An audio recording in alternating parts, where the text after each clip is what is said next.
मैंने पहले ही कहा था कि चंदा चोरी में जो जो संलिप्त हैं छोड़े नहीं जाएंगे। जरा ये मुख्यमंत्री जी की वीडियो देखो। 1100 से अधिक कर्मचारी श्री राम जन्मभूमि मंदिर के उस पूरे प्रांगण में इतने कार्मिक कार्य करते हैं और 1100 से अधिक लोगों के बीच में कुल 8 लोग इस मामले में प्रत्यक्ष और अप्रत्यक्ष रूप से जिनकी भूमिका उस मामले में उपलब्ध साक्ष्य और प्रमाण थे उस आधार पर पाई गई। इसके लिए साधु संतों पर आक्षेप करना, इसके लिए अयोध्या धाम को अपमानित करना, बदनाम करना, श्री राम जन्मभूमि मंदिर को बदनाम करना,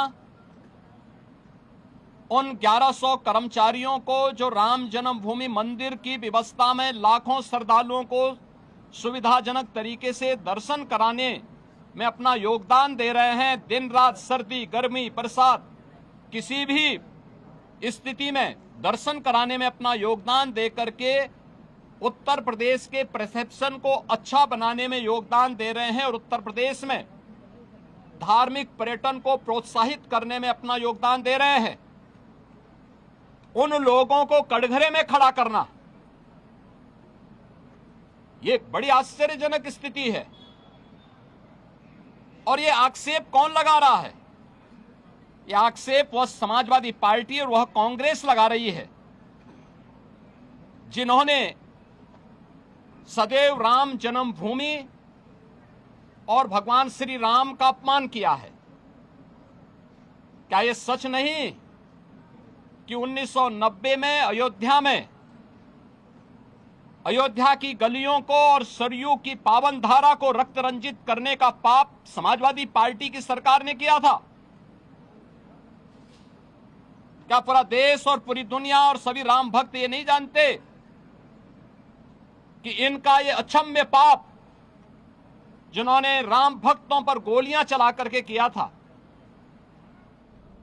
5-6 में राम सेतु प्रकरण के मुद्दे पर माननीय उच्चतम न्यायालय में अपना एफिडेविट दाखिल किया था और प्रभु श्री राम और प्रभु श्री कृष्ण के अस्तित्व पर ही प्रश्न खड़ा करके उन्हें मिथक घोषित किया था। वह कांग्रेस और यूपीए से जुड़े हुए दल किस मुंह से अयोध्या में आस्था की आज चर्चा करते हैं? अयोध्या के जिस चढ़ावा चोरी से जुड़े हुए प्रकरण की बात आई थी, सरकार ने गंभीरता से लिया था क्योंकि आस्था का विषय अयोध्या है। कोटि कोटि सनातनियों की आस्था का मुद्दा था और सरकार ने उस समय भी स्पष्ट कर दिया था कि यद्यपि सरकार सीधे किसी ट्रस्ट में हाथ नहीं डालती क्योंकि वह ट्रस्ट उत्तर प्रदेश सरकार ने गठित नहीं किया, माननीय उच्चतम न्यायालय के आदेश से वह ट्रस्ट गठित है, इसलिए इस मामले में या तो ट्रस्ट अपील करेगा या फिर माननीय उच्चतम न्यायालय कोई निर्देश देगा तो हम उस कार्रवाई को आगे बढ़ा पाएंगे। लेकिन उस सब के बावजूद इनके द्वारा राम भक्तों को अपमानित करना, भारत की सनातन आस्था पर प्रहार करना, संसद के अंदर समाजवादी पार्टी और कांग्रेस के सांसदों और नेताओं का जो आचरण रहा है, संतों के प्रति जिस प्रकार के आक्षेप वहां किए गए, ये सीधे सीधे सनातन धर्म का अपमान है।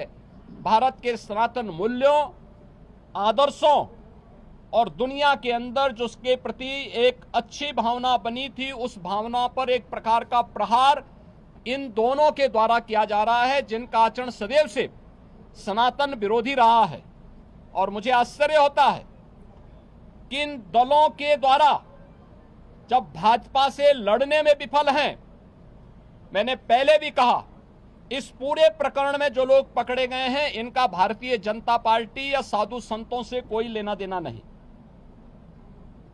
उस सबके बावजूद पूज्य संतों पर, उस सबके बावजूद सनातन धर्म पर, भारतीय जनता पार्टी पर या किसी अन्य ऐसे सांस्कृतिक और सामाजिक संगठन पर अनावश्यक कटघरे में खड़ा करके लांछन लगाना, ये पूरे सनातन के साथ साथ सत्य को दबाने, सत्य को झुठलाने का एक कुत्सित प्रयास इनके द्वारा किया जा रहा है। और इसीलिए ये लोग बहुत से भागना चाहते हैं, चर्चा से भागना चाहते हैं। देखिए, इसमें तो कोई दो राय नहीं है कि इन लोगों के पास चर्चा के लिए, बहस के लिए कोई तर्क नहीं है।